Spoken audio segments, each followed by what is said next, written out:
Good morning. This is Sally Morgan, physical therapist, craniosacral therapist, and Tellington T-Touch practitioner for animals and people. And this is Tristan.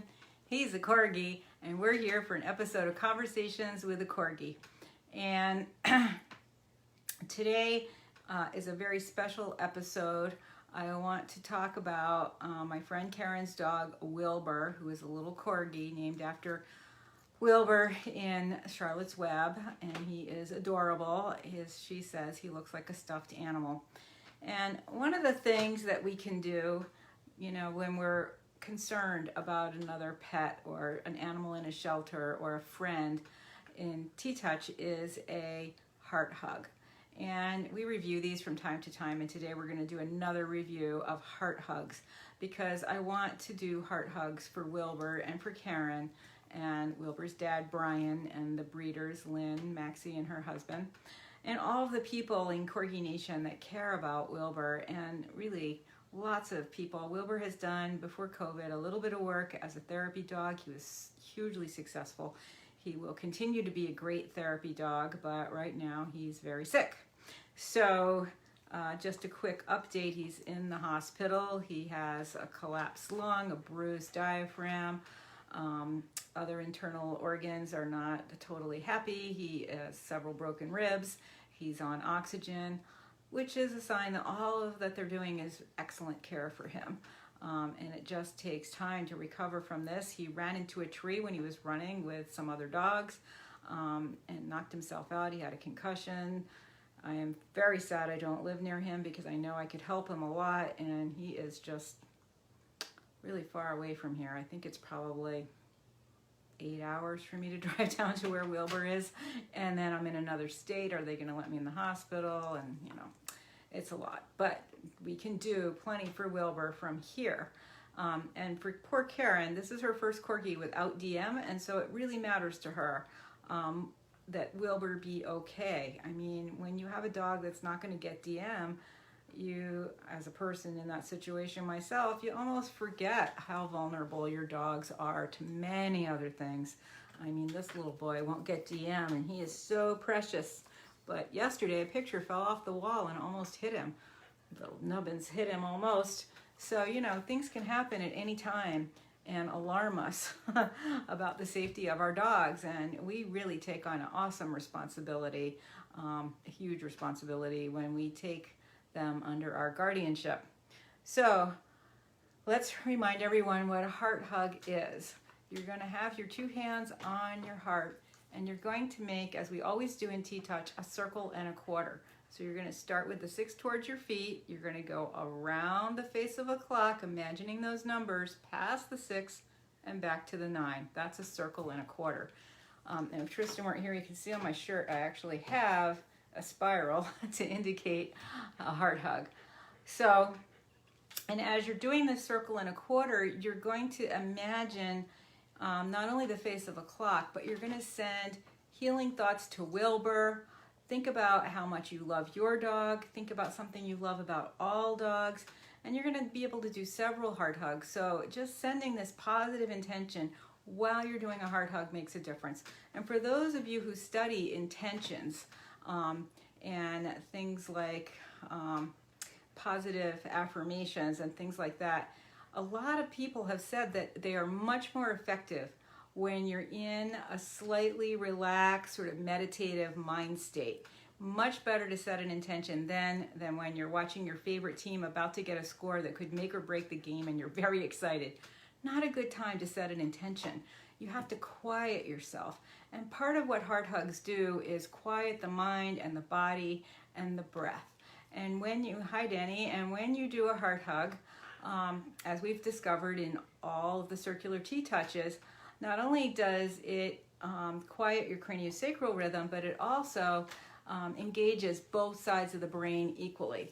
So not only are your thinking brain waves activated, your alpha and beta brain waves, but also your theta and delta equally on the right and left side of the brain. This is a meditative state. So doing a T-touch puts you in that brainwave pattern, which brings way more power to your intentions and to your thoughts. And it is a tremendously helpful thing to do. Hey, Pat. We're doing heart hugs for Wilbur, Pat. I know you've been following him. So when we do this heart hug for Wilbur, we're going to cross our hands over our heart, imagining that face of a clock, the 6 towards your feet, around the clock, clockwise or counterclockwise, depending on how you go, back to the 9. Of course, you can't even tell because this is like so backwards with this camera. And often people breathe in as they go up and around the circle, and exhale as they come back around. And so as we do these, we're going to send healing, love, and compassion to Wilbur the Corgi, who was in the hospital just trying to get his breath and recover from the physical and emotional trauma of his accident. And pause between the circles that you're doing. You want to have a full rest. You don't want to just keep going around. So another circle and a quarter, sending love and compassion to Wilbur's family and his people, giving them strength so that they can get through this difficult situation. Just really, as they say, not coincidentally, waiting on bated breath for word that he is doing better. He's been eating a little bit, so that's helpful. And then if you don't know Wilbur, just sending out love for all the dogs in the world, especially right now after National Dog Day, and how much we love dogs and how much dogs love us and all of the things that dogs have done for us for centuries. I mean, it's just remarkable if you look at the history of these little animals, or big animals, depending on your dog, and how much they give us, how hard they try to get us to understand them. And we are always worrying about how we can be understood by dolphins and elephants and horses and dogs and cats, even rabbits, guinea pigs, mice, and other people. But do we ever take the time to notice how much they are trying to communicate with us all the times in a day when they're telling us what they want? And how do we respond? Are we listening to them with an open heart and compassion? When my dog goes in the kitchen and sits by the treat jar, he's not fat. His treats are low calorie. I can break them into tiny pieces. Why wouldn't I give him a treat? Sometimes a dog or a person just wants a little snack. Why am I going to deny that to him? It's not from some regimented military way of looking at dogs. You eat in the morning, you get dry kibble in a bowl, and that's it. I'm not looking at you for the rest of the day. No, I love my dog. My dog is my friend. If my friend were here and said, Sally, can I have a snack? Would I say, no, sorry, you're too fat? No, I would give her a snack. So we do the same with our dogs. And of course, we have a relationship with our dogs, and some dogs won't move from the treat jar all day long.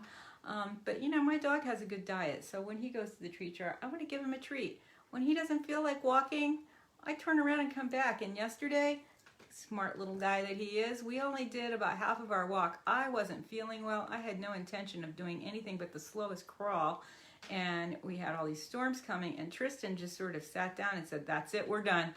And I had to turn around and walk back with him. And just as we were about one house past the turnaround, it started to rain, and rain harder and rain harder and rain harder.